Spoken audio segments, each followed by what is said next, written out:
Welcome to the Geekly. We've got so much interesting stuff to talk about today. But first things first, we have a brand new patron. We just want to say a big thank you to Yulia. Thank you so much for joining us on Patreon. We hope you like all the bonus content. Yulia actually runs a YouTube channel where she talks about her type 1 diabetes and gives people a lot of helpful information.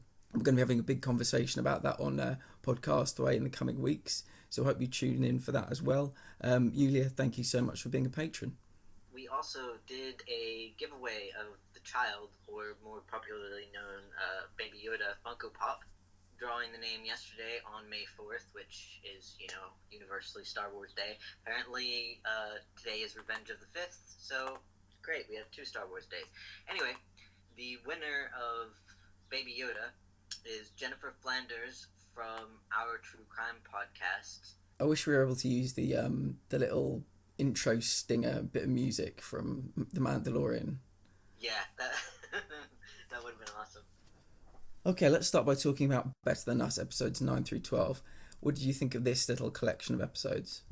My level of anxiety with each subsequent episode is really ramping up, particularly because every time we do a section, I have no idea how many episodes are in the series, but I was watching episode 12 and I was thinking, oh my god, this is the last episode and they haven't resolved anything and it's going to be like a season 1 cliffhanger, and then, I get to episode 12 and it's like, oh no, there's a new episode. I don't know why I don't just look and see how many episodes I have to go so I don't have to go through this every week, but that is me. Again, it's this weird sort of fascination I have with these characters. They make all the wrong choices.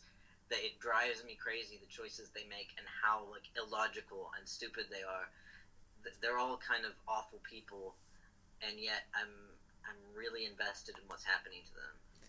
If I'm measuring these 4 episodes against the other kind of chunks we've watched, I would say this was probably my least favourite of the chunks, but I'm still enjoying the TV show. I just felt like this was mostly setting up the kind of maybe the final 4 episodes. There were a lot of groups of people that were just shuffling about, different people would end up with different people and not a great deal was happening. I really like this show, and I think it comes down to 4 kind of key factors. I think it's balancing quite a hefty cast particularly well. Everybody gets their screen time. I'm not particularly bored of anyone. In fact, I'm kind of invested in the quote-unquote good guys just as much as I am the quote-unquote bad guys, which I think is kind of testament to the show, how well they're doing. One of the shows I think that does that least well is something like Flash, where people just tend to stand around being underutilized episode upon episode, but everybody's getting their turn here, and everybody, all of them, feel like well-developed 3-dimensional characters, which leads me on to my second part, great characterization. I think there are some really strong people here, and I'm, like I said, just enjoying watching them all get to know each other. I think the pacing of the show is really good as well. I've never sat around being bored. The episodes frequently are over 50 minutes, and I'll watch an episode and it will just fly by. I'm always kind of captivated in what's happening. And I think there's a level of consistency across the whole show that's very commendable as well. They blend story elements with set pieces quite well. There's always a bit of action, but then you'll get some kind of more interpersonal relationships. It all adds up to a really watchable show, and I'm just surprised by how much I'm liking it. And again, it makes no real sense to do it, but comparing it to all the we've done a bit of a world tour of Netflix recently. We watched Code 8, that was Canadian. We watched Omniscient, we watched Osmosis. This is probably the one I'm enjoying most of all of them, and yeah, they're all so totally different. There's a bit of a technology undertone with quite a few of them, but this is the one I'm definitely most invested in. With all of them, well, at least the 3 shows, Code 8 not so much. Code 8 was very sort of supernatural, mutant type sci-fi. But Omniscient, Osmosis, and Better Than Us have all dealt in various ways with AI, which has been really interesting to see the different approaches, because Omniscient dealt with kind of a very sort of basic, weak AI that was only really good for collecting data and processing it, and it was very easily fooled. Whereas Osmosis and Better Than Us have used a bit more have focused more on strong AI, particularly with kind of central figures like both Arissa and Martin are kind of unique in themselves. They aren't widely distributed, and Martin at least achieves consciousness in a similar way to the hosts in Westworld. We're not quite sure about where Arissa stands in terms of consciousness, if she is just a programmed empathetic bot, or if she has made that full step to consciousness and sentience. But then again, the question is, does it really matter if it's just programmed empathy or naturally felt empathy? Because the argument could be made that human empathy is in itself programmable. All three of them have raised really interesting questions. Better Than Us is the one that I'm enjoying the most out of the kind of techie ones.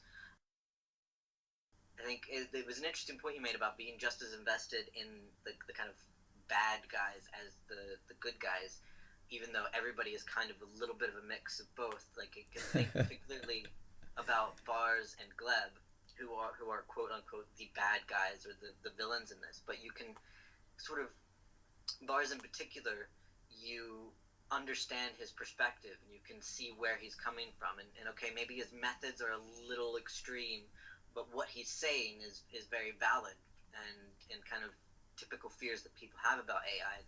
We're being replaced, our jobs are being taken away, this is just a way for the rich to keep the poor down, etc., etc. And then Gleb is, I think he's probably a quintessential sociopath, but he's a very interesting guy, and I'm strangely invested in his character arc. I mean, we have mentioned last week the fact that he's always reading classic English novels. I think it was this week he had the confrontation with Vic, and he just kind of very deadpan said, anybody can be replaced, including the bosses, which I really enjoyed because nobody else stands up to Vic. I mean, like, his father-in-law is kind of like, oh, you're nothing, blah, blah, blah, but even Vic sort of outmaneuvered him, but he just got nowhere with Gleb. In terms of the good guys, I think Balamov, the detective anyway, he's a really interesting character, and I kind of like that now he's being a little bit vindicated. Like, in the beginning, everybody was like, oh, you're just crazy, you're on this vendetta against bots, you're seeing connections where there aren't any, and now he's like, the connections were there, I told you about them. So yeah, it's like everything's kind of coming together. As you said, these 4 episodes, there was a lot of moving around and shifting of alliances. So I'm looking forward to seeing how it all resolves in the next section. I think the 3 things that we're talking about today all kind of lean into the rich keeping the poor down aspect of things, and we'll come on to Snowpiercer and Penny Dreadful in a little while. But also, yeah, I think the fact that all of these people, the show could be sort of called 50 Shades of Grey. Nobody's particularly bad, nobody's particularly good. They're all kind of bobbing and weaving in the shades of grey between good and bad. There's 6 threads to be resolved in these 4 episodes, which is a lot. But again, like I couldn't really pick one that I'm most invested in because I want to see how they all play out. Igor and Svetlana is one that's very interesting. Another one is the woman seducing Safronov whilst selling Arissa, the one you kind of mentioned. The Kronos woman heading in for the night shift to make Arissa 2 kind of program her to harm a human as well is quite interesting. Jana's bleeding out as well, which is we shouldn't forget about. And also Ala telling Leo that they're done after she's been hanging out with Safronov for all this time. There's 6 threads going on at the moment, and I want to know how they all play out because all of these characters have kind of left a mark on me.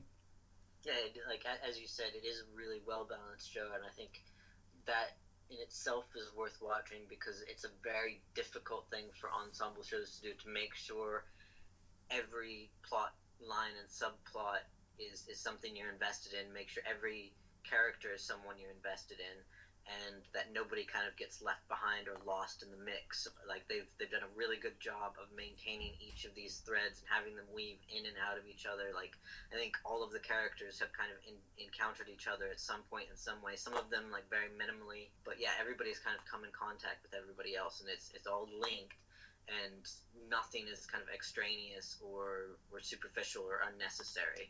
So yeah, it's a really well developed, well put together show. So this is the second time I saw Snowpiercer, and I remember the first time being shocked by a lot of things. I'm not sure when it came out, but I think I saw it the first time before Chris Evans really kind of became Captain America. It's 2013, I think. And I may not have actually seen the first Avenger at that point, but now, several films into the MCU, most of the actors in the MCU are like their characters. Like I don't know that I can watch them in anything else. And I kept seeing Chris Evans as Captain America, and it sort of helped that the actions he were taking were kind of very Captain America-esque. He was a little bit reluctant to be a leader, but he was kind of looking for the greater good, trying to liberate his sort of people, so to speak. Bong Joon-ho is an excellent director. He's incredibly great at setting up shots and putting a lot of significance into those shots. Like, you know, every single car, they had the decision to make, like, whether they were going to go backwards or whether they were going to go forwards. And this came up several times, you know, like when Curtis had to choose between catching Mason and saving Edgar. And, you know, it was kind of the second time that he's had to make that choice about Edgar.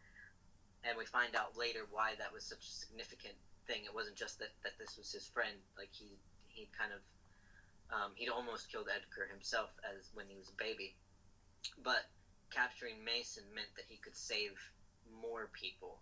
So there's this constant balance between the good of all versus the good of one. And, you know, by the end of it, even Curtis sacrifices himself, and we just have the two kids kind of going out. And Bong Joon-ho has said that he views it as a very optimistic ending. I'm not sure I feel the same about it.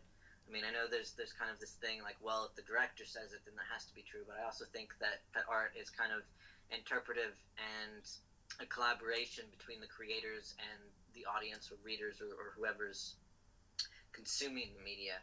And to me, the ending seemed kind of hopeless and desperate.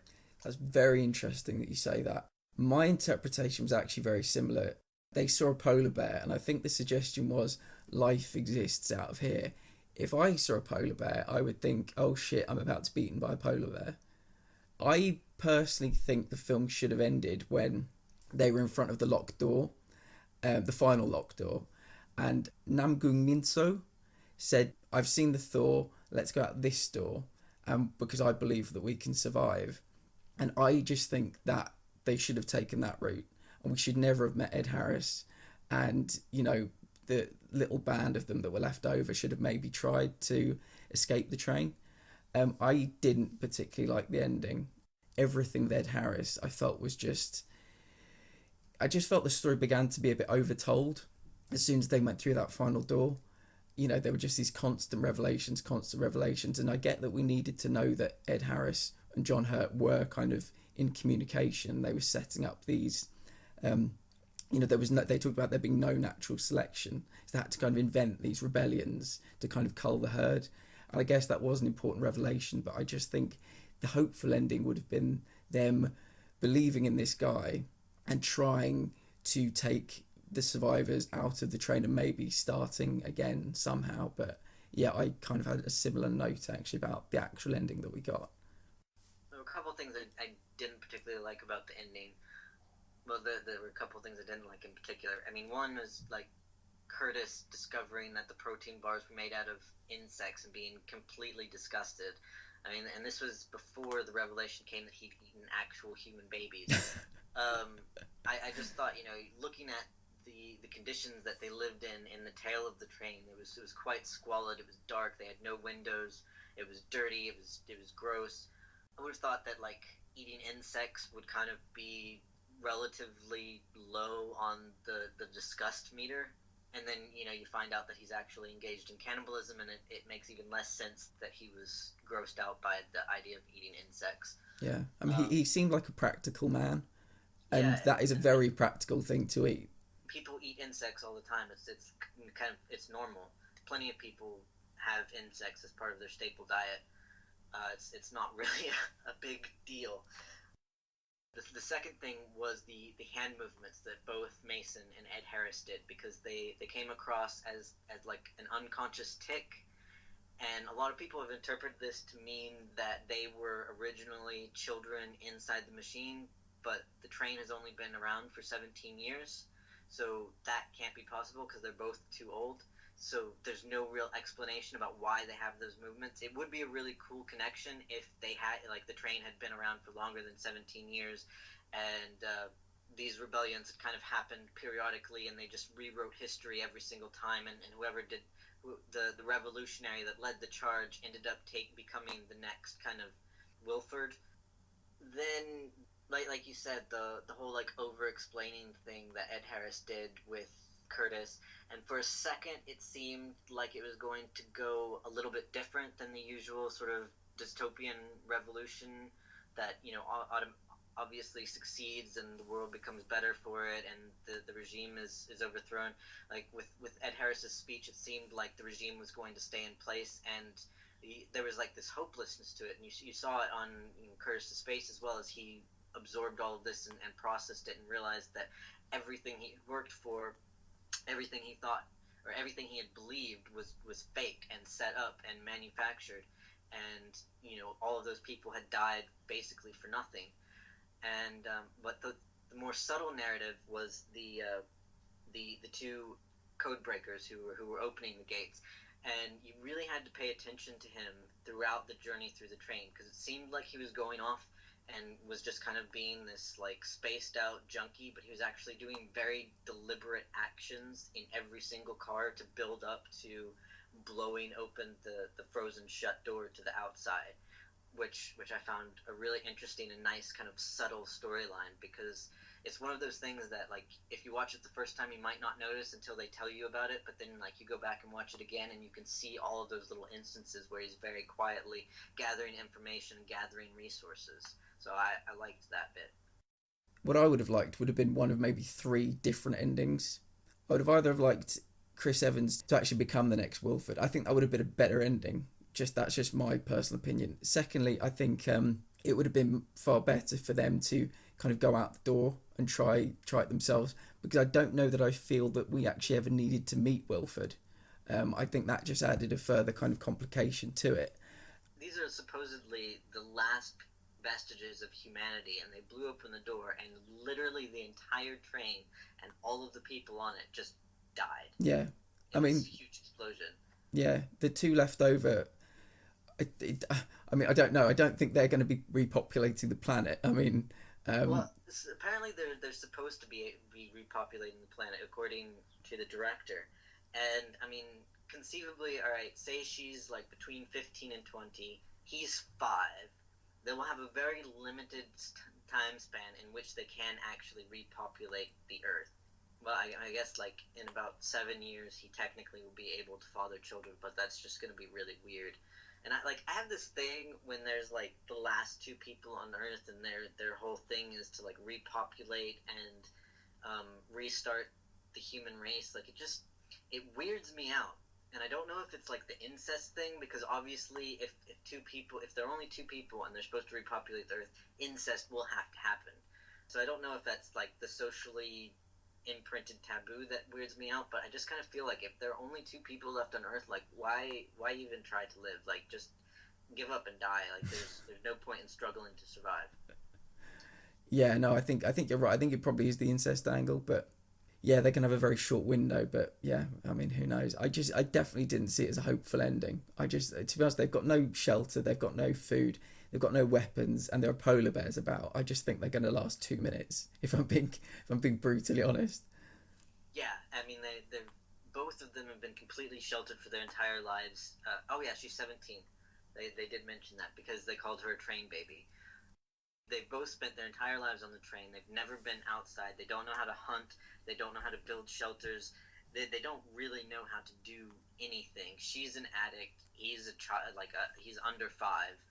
They didn't even like try to follow the train tracks back to like some vestige of civilization where they might have shelter. No, they like took off through the snow towards the polar bear. I'm not very optimistic for their chances of survival. And like you, I think rather than having Curtis become the new Wilford, I would have liked it to end with the question. I like questions at the end. I like not knowing exactly what's going to happen. Where like Ed Harris presents Chris Evans with the choice of becoming the next Wilford or sort of pushing his idea of revolution, and we don't actually get an answer. It's just kind of left with maybe a final shot on Chris Evans's face as he's processing all of this, and that's the end of it. I think that would have been really good. Tell me what you thought about the actual story, because it's set in I think it starts in 2014, and there's global warming, climate change, and mankind puts something into the atmosphere or the stratosphere to counteract that, to kind of cool the planet. It leads to basically an ice age. All in all, the story itself is really kind of mundane. It's a very on-the-nose portrayal of a dystopian regime where the privileged few have everything and the masses have nothing. And this kind of struggle of the impoverished and working class, who the privileged actually depend upon for survival. And in this case, literally, the train would not move, it would not work without the children from the tail of the train. And the kind of ignorance of the privileged of what is actually going on. Like, they aren't aware of the fact that children are being used to run the train. We don't know what they would think about that if they thought anything. They might be imprinted with the idea that the people in the tail of the train are lesser or not as vital or expendable, and so they might be perfectly okay with children being stuck into these small little crevices to operate the train for their own survival. Who knows? But they're not given the choice. And perhaps they don't want to know, which is very often the case with privileged classes. And so you have this like rising up of the impoverished against the privileged, and this kind of revelation that isn't so much a revelation that everything that was thought to be true isn't what's actually true, and the people are really being manipulated by this kind of all-seeing protector who knows everything about everyone and kind of has a finger in every pie, and so even the revolution was orchestrated by him. So yeah, the story itself isn't very unique, but I think it's told in a very unique manner. Yeah. I'm actually really interested because it's based off of a French novel. I'm not going to try to pronounce it, by Jacques Loeb. And it's been made into a 3-part graphic novel, and like there's some major differences between the book and the film. I think like the main characters are different. The book is a lot more pessimistic and realistic, I think, than the film turned out to be. But yeah, I'm definitely interested in getting hold of those graphic novels and reading them. Yeah, and we have to remember that in a few weeks' time the TV show starts as well, which I think might be on Netflix. I can't remember. So we'll be reviewing that. Up until the Axe militia compartment fight, I was actually very interested in the film, but when they started going into the kind of the lavish side, I kind of lost all interest. And most people, when they talk about this film, I've had it recommended to me by quite a few people. I think it's one of my friends' favourite film. All in all, it was probably a bit of a miss for me. Like I said, towards the end, it began to get overtold, overcomplicated. The film gave us the opportunity for 3 endings, and it picked the third and final one, but I would rather have kind of picked one of the ones before. Overlong and overtold, I would say. I'm interested to see where the TV show goes. I'm very skeptical about the TV show because I don't know how this story can sustain a television show. Yeah. And from what I've seen, one of the characters is from the front of the train. One of the characters is from the back of the train. It's probably going to be a different take on this rather than a revolution kind of thing. I think Snowpiercer, the film, is kind of in this in-between place where it just barely makes it as a good film, mostly down to Bong Joon-ho's skill as director and the acting capabilities of the various cast members. I love them all. So yeah, it's very plausible that the TV show is going to drop the ball and just not be good. Yeah, they've already renewed it for series 2, which I always find strange before these things even air. But yeah, I was a bit disappointed, if I'm being honest. Let's move on to Penny Dreadful, City of Angels, episode 1 and 2. I don't know about you, but I was expecting a little more Santa Muerta and a little less Adolf Hitler. Yeah, I was really surprised by the prevalence of Nazis, and maybe because the States entered World War II relatively late, I was kind of surprised at the prevalence of Nazis in 1938, but maybe my European history is off. All of the pieces were there for this to be a great show, and it wasn't. And I don't really know why, but it was boring as fuck. I felt like this was maybe like 2 or 3 shows. Maybe the two homicide detectives, one Mexican, one Jewish, in a city full of racial tension. That's a show in itself. I also liked the I can't remember how they described it. It was like 4 old Jews taking down the Third Reich. Oh my god, that was great. I have to admit, I was heartbroken when Oh, the two got shot. oh, so was And I I. really thought that we were going to see them for a while because one of them was I don't even remember his name, but he's a very popular character actor. Yeah, He's yeah, in I love that everything. guy so much. I was so disappointed. Yeah, I was really looking forward to seeing him. While he was like one of that, like the four Jews taking down the Third Reich was kind of one of the high points that I really enjoyed. I was like, yes, okay, I'm on for this, Yeah, because like all four of the actors were just funny as hell, and even though they were talking about something really serious, and yeah, like very quickly, I was totally invested in them. I was on board with this, and I was like, yes, let's have these four old people take down the Third Reich. yeah. So I mean, we've got those two concepts, and then we've got Magda and Santa Muerta. Magda basically saying mankind is inherently evil. I'm going to prove it to you. And she goes around the whole city, taking on various guises, whispering in people's ears, kind of being the serpent in the Garden of Eden, kind of making these people give in to temptation. So you've got all of these kind of ideas, and they're kind of mushed together into one show. I just feel like maybe a little bit too much is happening at the moment. Natalie Dormer is excellent in this. The mother with the boy flirting with the doctor, that storyline is so tired. I'm just not interested in it at all. He's got the alcoholic, aloof wife. He's this caring, loving family man who also happens to be a Nazi. So yeah, obviously he's going to cheat on his wife with her, and it's going to cause a thing. And I'm not into that. The conflict between Magda and Santa Muerta is very interesting. I love the shots of them facing off together. It's very, very visually appealing. Like I said, it's got all of the elements to be a great show. It just isn't, and it doesn't make any sense. Yeah, I mean, it could very well be that there's just too much going on and it doesn't know what kind of show it's supposed to be. But like you, I would kind of prefer that it pick maybe one or two storylines and go with that. Like, either the Nazi thing or the Mexican thing or the cop thing, or just it needs to decide what kind of show it wants to be. yeah. I quite like the world building. I mean, LA in the 1930s. There's a Rockstar game, LA Noir. I played that to death. It's such a beautiful period of time and a beautiful location. I just thought, I hadn't really watched any trailers, and when they started, talking about Hitler and Nazis were appearing and stuff, I was kind of shocked, and I just want them to maybe, lean maybe more into the Mexican traditions and the supernatural element, and lean away from the Nazis. I think that would be what I want, but obviously, that's not going to happen now. The Nazis seem to be as important to this show as anybody.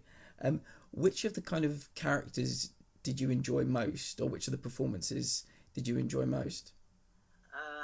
That's really kind of difficult. Like, I found Santa Muerta a really interesting character because she's not a benevolent saint.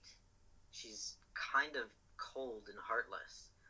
It's interesting because I did some research, and she's, in addition to guiding the dead into the afterlife, she's also associated with healing and a lot of more positive aspects. You would think that she would kind of have this nurturing thing to her, but then like the confrontation between her and Maria, the mother, and Maria's basically said, you've slept too long. You have a responsibility to the people. So this idea of a sacred figure who's essentially abdicated her responsibilities, I find very intriguing. Magda, I don't really know what I think about her.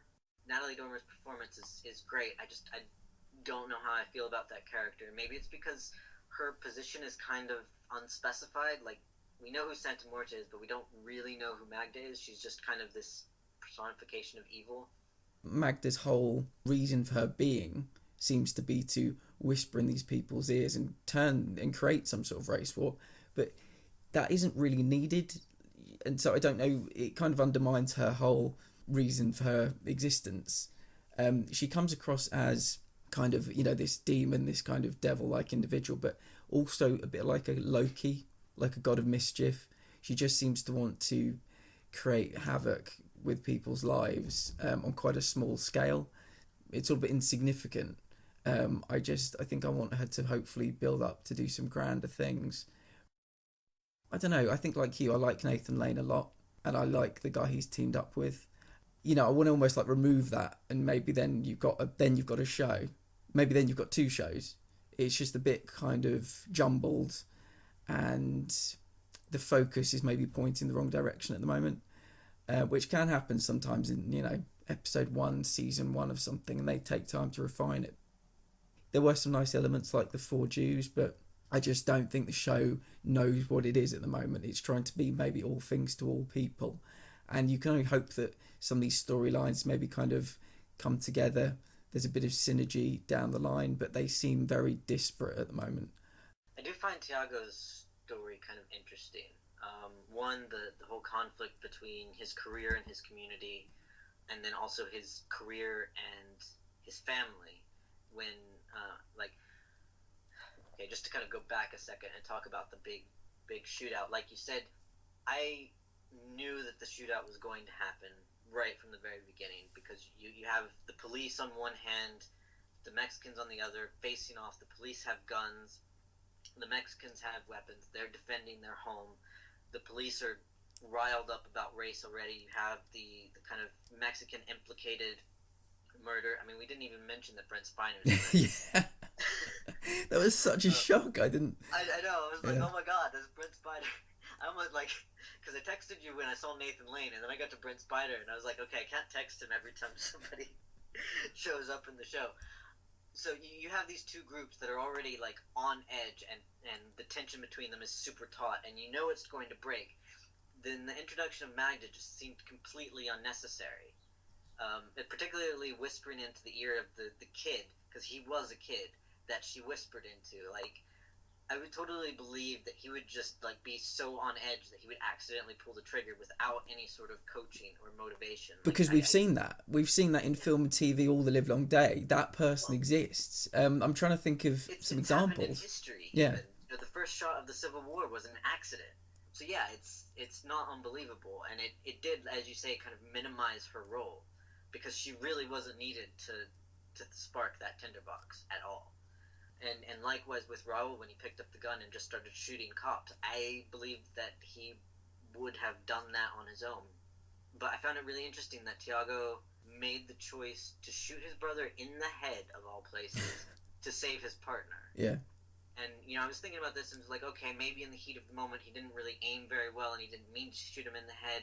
Because I've read things where gun experts say it's actually really difficult to deliberately shoot someone where it won't hurt them, but still aiming for the head is kind of a very deliberate moment.